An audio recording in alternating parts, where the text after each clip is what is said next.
crafty friends, it's Sharon here from My Crafty Greetings, and we are doing a video today for Scrappy Tails and the new pre-Christmas release.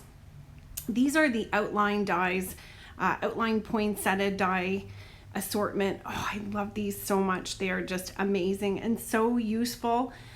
And I also pulled in for this first project that we're doing the bonus die set that has Merry Christmas and an ornament with a topper. And I die cut a bunch of these out because I wasn't sure what I was going to do entirely, but I got silver foil and holographic foil and some white, and I settled on holographic foil for this first card that we're making. And then I'm also going to just dauber on picked raspberry onto these, and then if you look at them, find the weirdest petal on the flowers, and that's how you line them up, or at least that's how I do. So try that yourself. So with the leaves here, I did bundled sage, and then I also daubered on a little bit of cracked pistachio, and that gave a really pretty finish for this. So I really love the vellum behind, and I like the non-traditional colors when it comes to Christmas cards. I just feel like that's the trending thing right now. So I'm just showing you quickly too. There's that match-up trick, and there's white. And then I used silver in a later on card.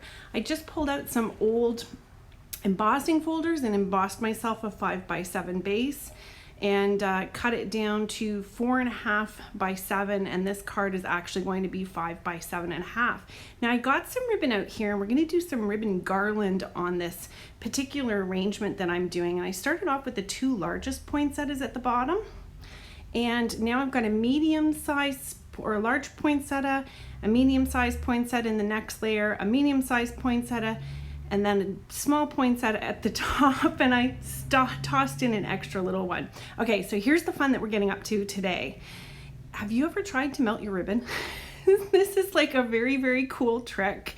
I was messing around with it to see what I could do, and came up with this and thought this was a great deal of fun.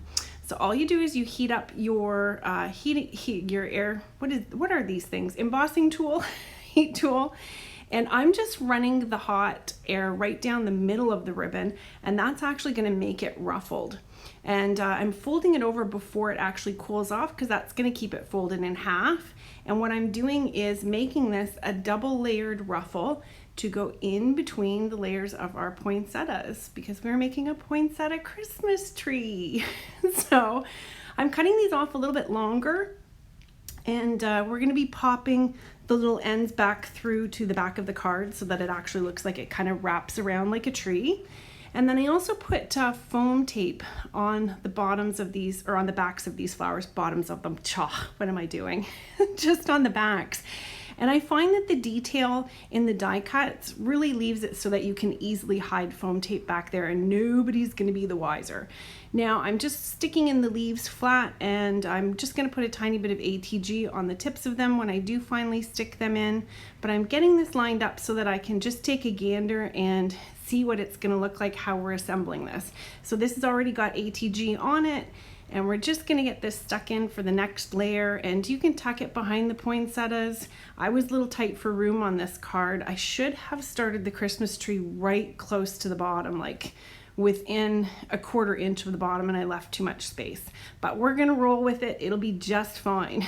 So I'm getting my next ones in, and I find too, if you spin these around, they have a great variation in dimension. So depending on which way you put them, is going to change the look of how they fit together. So I like that with flowers when they're asymmetric, and you can get a lot of different looks just by spinning them around. So that's going to be our last little piece, and that's the top piece for our tree. And then what I'm going to do here is just fold the ribbons back, and I'm going to put a little poke hole for orientation.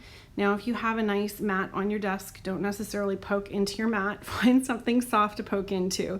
But I'm just using a craft tool to poke some holes in there, and then what I'm going to do is flip it over and I'm going to punch a little hole. Now you can punch whatever size you have. I don't know why I can't find my proper hole punches. I used to have a big round one with a really long reach. I haven't a clue where that sucker is. It is hiding on me. I could tell you exactly where the mustard is in the fridge, but if you're asking me where most of my craft tools are, oh boy, I can't remember. So anyways, I'm just taking that pokey tool and stabbing the ribbon through to the back side so that it tidies up those ends. Now, if you're having a harder time sticking it through, you can take a little bit of twist tie and fold it in half and then slide the ribbon through the twist tie, and then you can pull the whole schlemiel through the back, and that'll do the same job. Now, I had thought maybe it'd be easier to poke it from the back forward and then stick it in the loop. Didn't quite work the same. Hey, have you guys ever used those tooth flossers? I'm looking for those. I can't find them anywhere here in Canada, but those used to be the greatest thing.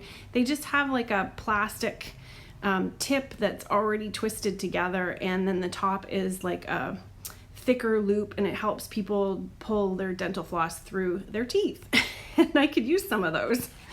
Anyways, so I'm just picking off little bits of ATG. You know how much I love to do that. If you're not an ATG booger picker like me, you can go ahead and use glue dots to stick this together.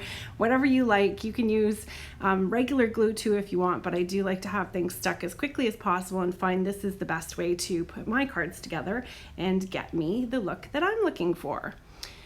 So your leaf placement and how you arrange your little poinsettia Christmas tree is entirely up to you. This would be absolutely lovely too if you were to do it in a nice deep red with a mirror red cardstock for the outline. You can try so many different combinations with this.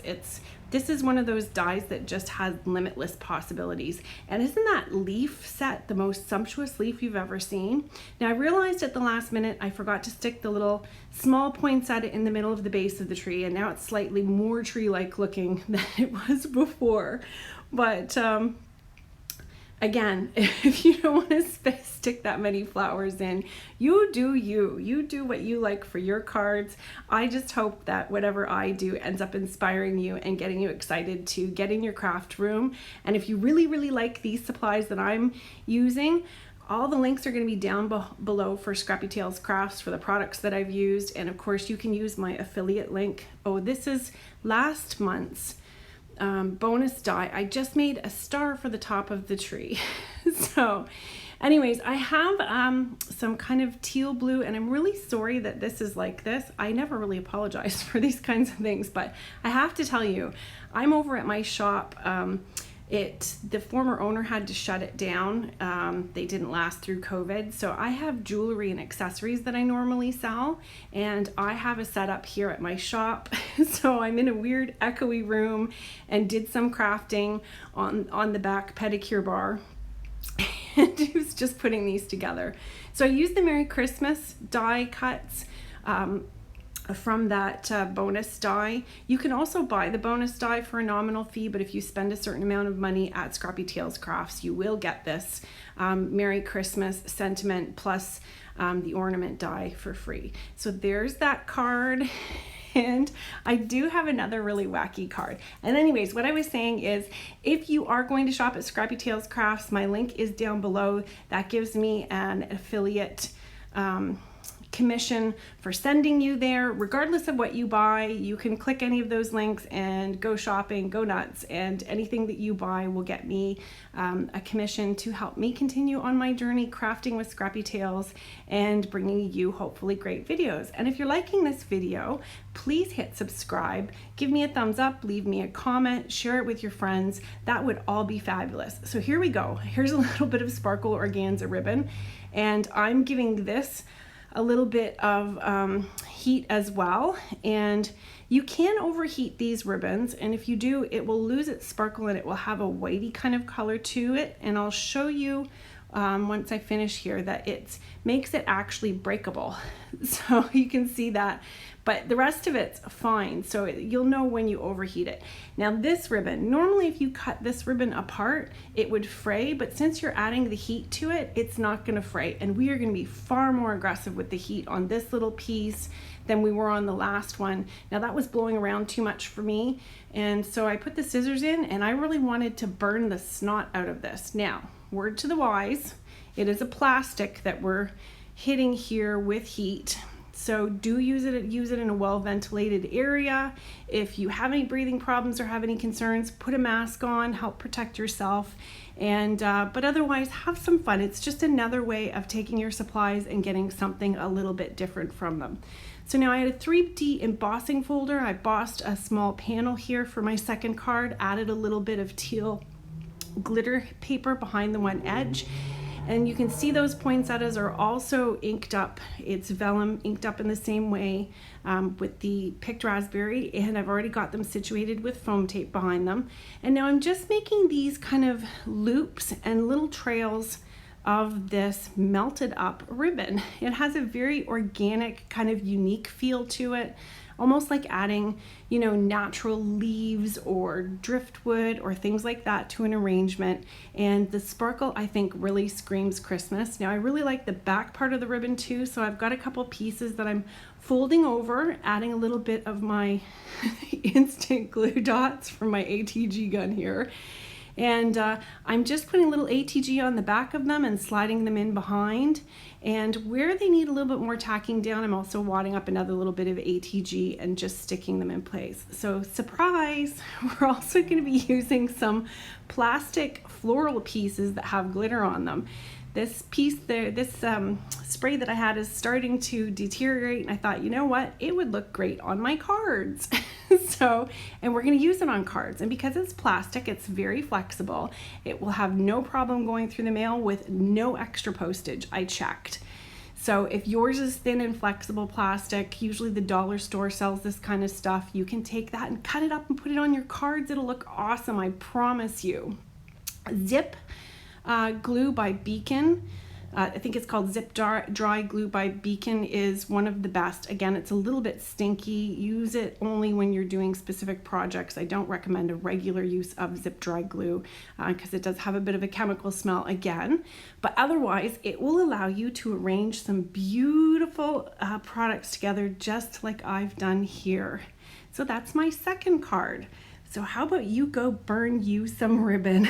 See what you can do with what you've got. Start with a little piece, give it a try. But otherwise, use your imagination, have fun with your stash, and don't be afraid to put unexpected things on your cards. Thanks so much for joining me today. Have an awesome day, and I hope I've inspired you to get crafty. Thanks so much. Take care. Bye.